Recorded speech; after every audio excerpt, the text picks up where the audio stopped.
Olá, seja muito bem-vindo a mais um podcast Entre Linhas e hoje nós estamos aqui para falar sobre um tema muito bacana, pensando nas mulheres, no mês da mulher. Nós temos duas convidadas muito especiais. A Jennifer, que é psicóloga clínica especialista em comportamento alimentar e emagrecimento. Boa tarde, Jennifer, seja bem-vinda. Boa tarde, Gi, boa tarde a todos. Obrigada aí pela oportunidade. Muito bem, e também temos a Mayra, que ela é nossa apoiadora, é patrocinadora do podcast Entre Linhas e hoje ela está aqui para trazer um pouquinho mais pra gente sobre esse universo feminino, do cuidado aí, né, com tudo que envolve a beleza. Mayra, seja bem-vinda, boa tarde. Obrigada, Di, boa tarde a todos. Então, estou muito contente com esse convite e também poder apoiar, né, esse podcast. Então, assim, eu sou proprietária do Mayra Salão de Beleza e eu costumo dizer que não é apenas beleza, é algo muito além disso, né, que a gente trata com as mulheres, que a gente tem esse cuidado, esse carinho dela tirar o tempo para ela, né. Muito bem. E Mayra, pensando nesse tempo para ela, né? O tempo que as mulheres têm para elas mesmas. Como que você vê, assim, o objetivo da tua... Como que se iniciou o objetivo da tua carreira no sentido, não, eu vou cuidar de mulheres, eu quero ser cabeleireira, eu vou trabalhar nesse segmento. Traz um pouquinho para nós sobre esse universo feminino e sobre esse cuidado que as mulheres acabam tendo com tudo que envolve a beleza estética, né? Então, Di, o que me despertou desde bem cedo, esse cuidado, de cuidar da autoestima. Eu venho de uma família, assim, de mulheres que gostam de se cuidar e eu me sinto realizada em poder ajudar. Eu digo que a gente acaba se tornando, não é apenas um corte de cabelo, não é apenas uma mecha, mas sim é algo além disso, que é o momento que a mulher tirou para cuidar de si. E cada vez mais a gente precisa, elas precisam desse tempo, desse cuidado, dessa atenção com o exterior, sabe? Perfeito. E eu faço as minhas mechas com a Mayra há muito tempo já, né, Mayra? E eu digo assim que eu vivi um corte químico no meu cabelo era super grandão, eu tive um corte químico num outro local e aquilo me deixou assim, eu tinha pesadelos à noite em decorrência do que eu vivi, né? E aí o meu cabelo, tive que cortar ele pela metade de como ele era, e aí eu cheguei na Mayra e ela sempre trouxe isso pra mim. Eu cuido de cabelos de forma saudável, né? A gente promove saúde do cabelo, a gente promove tudo isso. Então, assim, Mayra, isso que tu trouxe é exatamente o sentimento que eu tenho quando eu chego no teu salão, né? Eu chego lá com aquela expectativa boa, né, Jenny? Da gente se cuidar, da gente ter aquele tempo, né? Até eu tive um episódio semana passada com uma paciente que ela disse, eu vou fazer minhas mechas. Eu falei, então, esquece tudo no teu momento das mechas e tu vive o teu momento, porque realmente, né, os homens que nos assistem talvez não conseguem entender, mas o quanto que é importante para nós esse momento, né, de se cuidar. Exatamente, porque as mulheres ainda têm aquele medo de não ser merecedora, de estar investindo tanto tempo quanto dinheiro em si mesma, porque a gente tem raízes ainda que a mulher foi ensinada a cuidar, né? E cuidar da satisfação alheia e a mulher sempre em último lugar. Então agora a gente observa que elas estão tirando mais o tempo para si. Então eu procuro com as meninas que trabalham comigo sempre tentar, sabe, valorizar mais esse tempinho que a cliente está lá, né? Porque é o momento do dia dela que ela tirou para cuidar dela, investindo tempo, investindo dinheiro, cuidado, e ao mesmo tempo com aquela preocupação de não estar sendo merecedora, né? Verdade. E aí, agora, Jenny, vindo um pouco pro teu segmento, pra tua especialização, fala pra gente um pouco o que te despertou pra ideia de, não, eu vou trabalhar com um nicho específico, que são mulheres que precisam, né, e que têm esse desejo de controlar um pouco mais, de cuidar das questões da alimentação, porque a gente acaba comendo as nossas emoções, né? Tudo se iniciou, na verdade, com a minha própria história, né? Então, como lá na minha adolescência eu passei por transtornos alimentares, eu vivi a anorexia, a bulimia na minha adolescência, a partir do momento que eu entrei na faculdade, que eu comecei a estudar sobre, e eu comecei a entender o quanto que não é só o contexto do comer, mas o que está por trás disso, que me influenciou, e eu comecei a entender o meu caso, e aí eu fui para a clínica e eu entendi que muitas vezes chegavam pacientes com ansiedade ou uma frustração no relacionamento, por exemplo, ou alguma dificuldade que era fora do comportamento alimentar, tudo acabava direcionando para aquilo. Então, era aquela pessoa que estava com sobrepeso, aquela pessoa que acabava descontando tudo que estava acontecendo na vida dela na comida. Então, eu comecei a ter essa ótica, tanto com a minha história, entender do que eu vivi, quanto para o que eu via na clínica. E aí que me despertou esse desejo, não, eu vou aprofundar a minha prática clínica nisso, porque o objetivo, como a Mayra falou, é de fato ajudar as mulheres a construírem isso nelas, né? Então, a partir do momento que a pessoa consegue entender que existe um porquê, não é uma falta de, eu sei lá, né, não tenho ali força de vontade ou algo nesse sentido, não é só isso. Existem muitas raízes por trás do que é o emagrecimento, do que é ter uma relação saudável com a comida. Então, foi mais ou menos pensando nessa linha que eu me aprofundei e hoje eu consigo ajudar mulheres nesse contexto. Muito bem. Ouvindo vocês duas, né, a gente pensa muito nessa questão. A Mayra trazendo o cuidado estético no sentido do cabelo, da maquiagem, dos acessórios, né, Mayra? Com a Mayra Acessórios também. E a Jennifer trazendo para nós, então, esse outro lado, que é quando eu me percebo comendo as minhas emoções. E aí, quando a gente pensa na questão das emoções e alimentação, não é só a obesidade, mas é a desnutrição também, né? Então, tem os dois lados. E aí, quando eu ouço vocês, eu fico pensando muito assim, numa fala que tu fez agora há pouco, Mayra, sobre o não merecimento, né? E que às vezes a gente acha que realmente a gente não merece se cuidar dessa forma. A gente não merece investir o nosso tempo, a gente não merece investir o nosso dinheiro, a gente não merece olhar pra gente dessa forma. É como se, quando a gente se olhasse assim, a gente fosse egoísta, né? Exatamente. E não tem nada a ver com egoísmo. Tem a ver com se olhar, se amar e se cuidar. E quando a gente começa a desenvolver essa coisa assim, com o espelho, é claro que é de dentro para fora, né? E de fora para dentro também ajuda. Porque é uma via de mão dupla, a forma como eu me vejo de fora e a forma como a minha mente também está condicionada e consegue enxergar a forma como eu me vejo dentro. E sabe uma coisa que nessa linha de eu não mereço, que eu escuto muito em clínica, que eu trabalho bastante também com pós-bariátrica.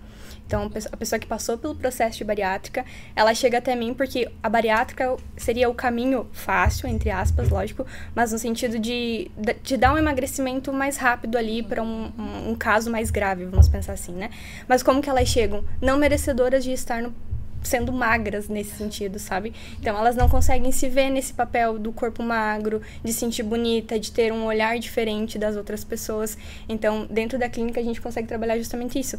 Tu merece estar nesse papel, agora é o teu papel, né? Tu passou por um processo para estar nesse papel que te faz bem, que faz com que você se sinta bem.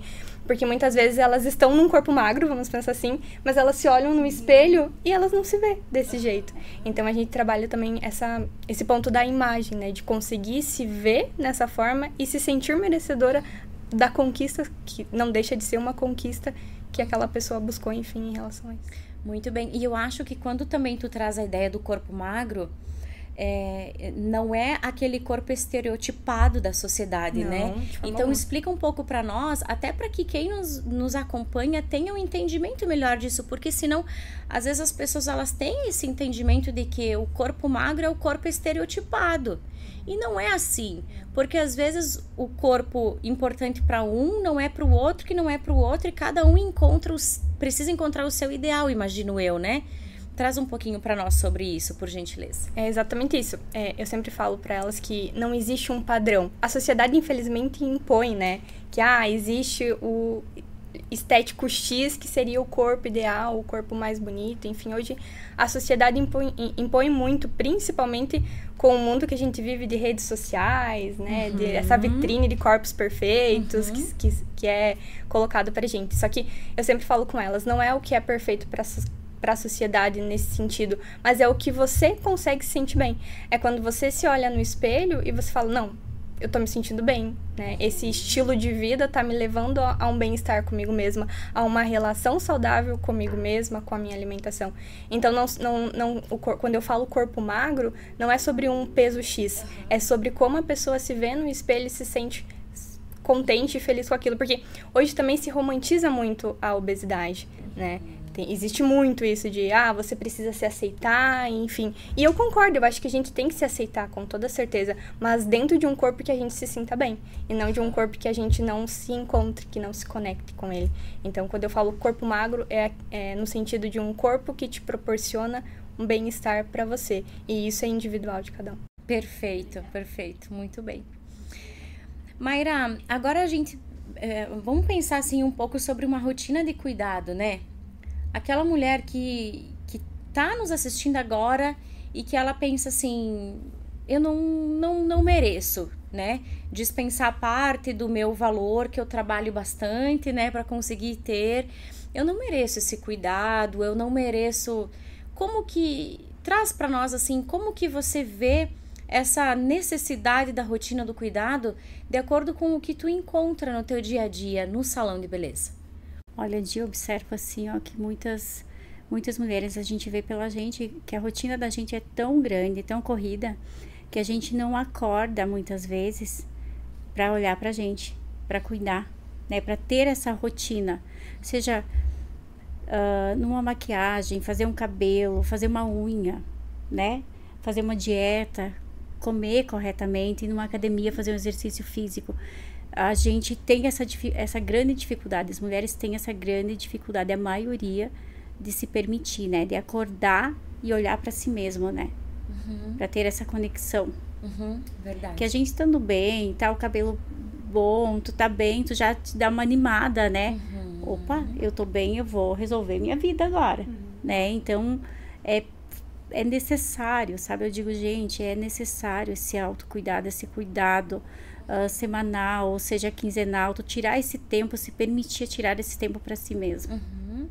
E também, Mayra, a gente tem hoje aquelas mulheres que realmente elas não conseguem, né, ter a oportunidade muitas vezes de estar frequentemente podendo exercer esse cuidado, né, seja com o cabelo, com, enfim, a pele ou a sobrancelha, enfim, né, porque tem grande parte das pessoas que, infelizmente, não tem todo o acesso que gostaria de ter em algum determinado momento da vida, né? Ainda mais agora que a gente passa por um período econômico no nosso país que é importante a gente olhar também. Que dica você daria, pensando em toda a tua história, assim, né? Desde o comecinho, que dica que tu daria para quem ainda não consegue chegar, né? Nesse momento da vida de, ai, que bom, agora eu vou conseguir passar a ter um cuidado melhor, né, com o meu cabelo, algo assim. Como que elas podem se cuidar pensando em casa também, né? Como que elas podem trazer essa questão com o cabelo, um cuidado mais dia a dia, assim, sim, sabe? Sim, assim, a gente é consciente que nem todas têm consegue ter esse acesso, né? Mas é possível para todo mundo. Não precisa ser o melhor shampoo, ser o melhor condicionador, ser o melhor produto, mas em si você tirar um tempinho para si. Não, é o meu momento eu vou aplicar uma mascarazinha mesmo de farmácia. Tem, sabe, no meu cabelo, eu vou hidratar, eu vou me cuidar. A gente ter e não desistir e não abrir mão do minuto do seu dia, sabe, da sua semana para tu ter esse autocuidado, esse cuidado com si. Sabe, é possível sim você ter não precisa ser os melhores produtos, como eu falei, não precisa ir no salão exatamente para fazer a unha, mas você consegue ter esse cuidadozinho, né? Não abrir mão, não desistir de cuidar de si mesmo, que é muito importante. Muito bem. Isso é, né, Jenny, é necessário. Eu acho que quando tu encontra ali também na clínica, eu também encontro na clínica, às vezes, é exatamente isso, assim. Não, mas calma, eu reservei meia hora do meu dia aqui justamente para eu fazer uma hidratação no meu cabelo e que não precisa necessariamente ser lá no salão. Não, pode ser em casa, claro. né? E isso, quando a gente muda, eu digo sempre que às vezes é uma questão de mindset também, né? Eu virei aquela chavezinha na minha mente, não, calma, é o meu momento aqui, que eu vou cuidar do meu cabelo. Com o creme que eu tiver em casa. O que eu tiver, com a né? ferramenta que eu tiver, né? A gente fala, né, dentro do processo, que isso é como se eu criasse uma nova válvula de escape. O que acontece? Tô ansiosa, tô estressada, tô com tédio, tô frustrada, briguei com a mãe, briguei com o namorado, sei lá. Coisas da vida que todo mundo tem, né? E aí, muitas vezes a pessoa vai lá e faz o quê? Desconta na comida. Vou comer um docinho, vou pedir uma pizza, vou sair comer alguma coisa, enfim. E aí, a gente entra justamente com esse ponto. O que dá pra fazer pra proporcionar prazer, bem-estar, além da comida, né? Então, às vezes, tá em casa, eu sempre falo, regra número 1 da autoestima, tira o pijama, toma um banho premium e te cuida, né? Pega um minutinho ali do teu dia, eu falo, mas eu não tenho tempo, vida corrida, e de fato, né, hoje em dia a gente tá sempre na correria. Mas, poxa, vamos lá, 5 minutos antes de dormir, faz um skincare, com o que tu tem em casa mesmo, exatamente, né?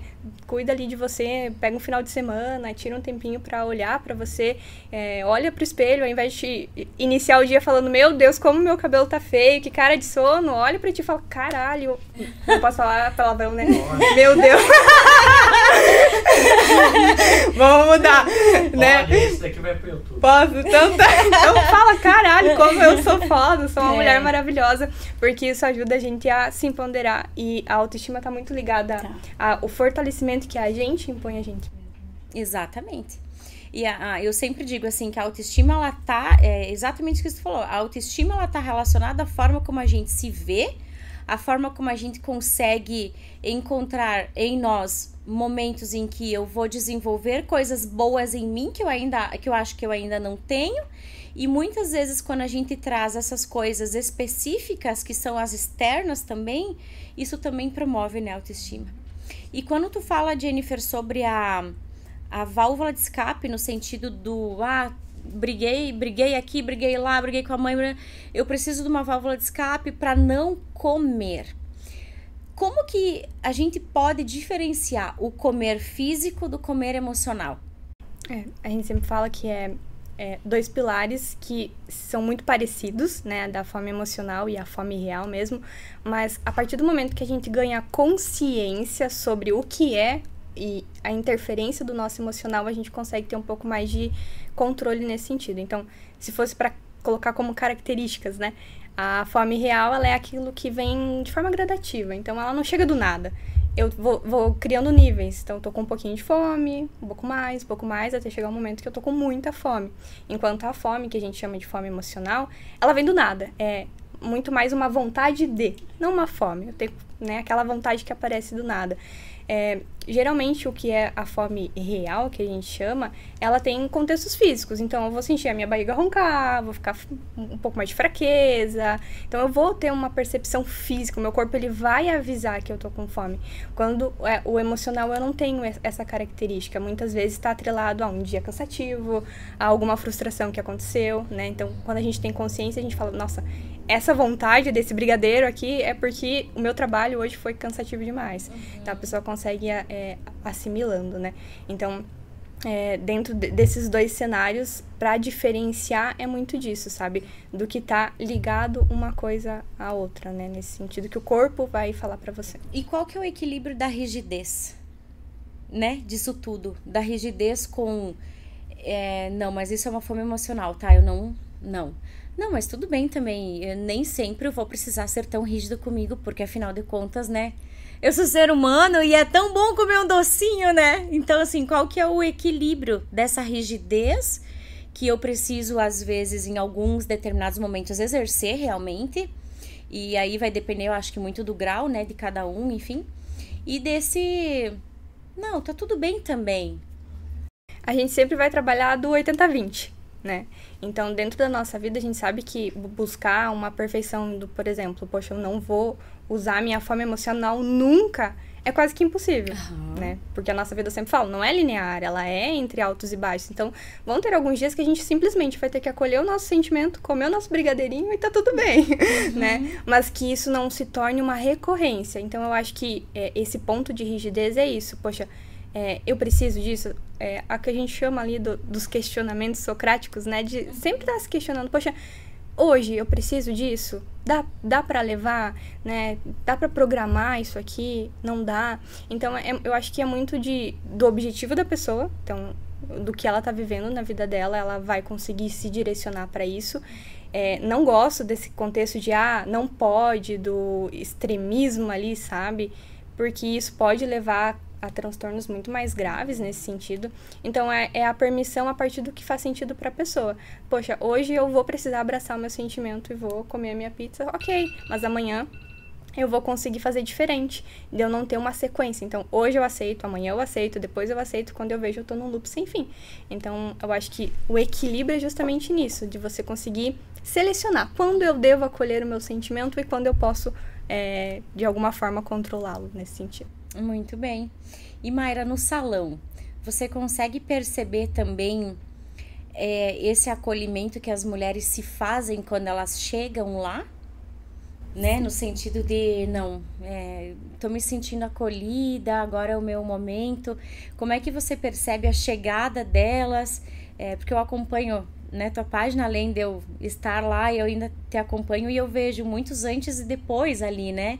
E como é que você vê, assim, as mulheres quando elas encontram aquela mudança no visual, aquele autocuidado que elas tiveram ali naquele momento? Como é que tu vê elas, assim? Então, assim, ao primeiro momento a gente analisa a cliente agora, tu vê qual o perfil dela, como que tu pode abordá-la, né? Porque aí, para tu poder oferecer, porque nem sempre o que ela traz pra gente é o que realmente ela quer, o que realmente vai ficar bom pra ela, né? E naquele momento, porque eu quero cortar o meu cabelo curto, mas será que é isso mesmo, né?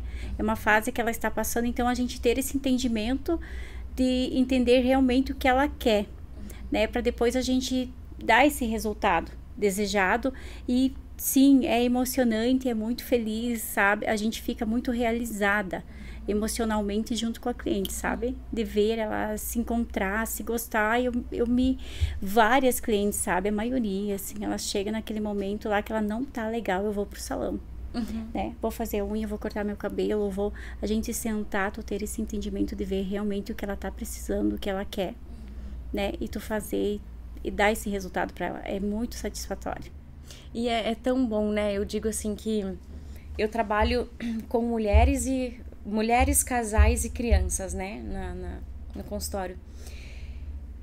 E eu acho que você participar da vida de outra mulher e você encontrar essa saída de extrema vulnerabilidade para uma potencialidade numa mulher é muito bonito.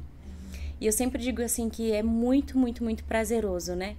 Porque você está contribuindo para que alguém que às vezes está lá no fundo do poço e ninguém percebe, ninguém vê, né? E você está contribuindo de uma forma ou outra, você está contribuindo, né? Então, assim, eu acho que quando a gente fala sobre a mulher, a gente precisa exaltar muito essa figura. Eu sempre falo, a mulher precisa sim ser exaltada, porque, poxa, a gente trabalha, a gente cuida dos filhos, a gente chega em casa, a gente ainda organiza coisas na casa, né? A gente cuida do marido, a gente dá conta das coisas, a gente procura o desenvolvimento de quem está ali perto de nós, e a gente faz algo que é a nutrição, né? A gente nutre, é nosso papel. Eu sempre falo muito isso, é nosso papel nutrir. Percebe? Normalmente o homem, ele é mais, ele direciona mais, né? O pai, normalmente ele direciona mais, ele é mais, tem focos mais específicos, né? Em casa. Mas a mulher não, a mulher nutre, a mulher acolhe, a criança chora, eles correm pra gente, pra serem acolhidos.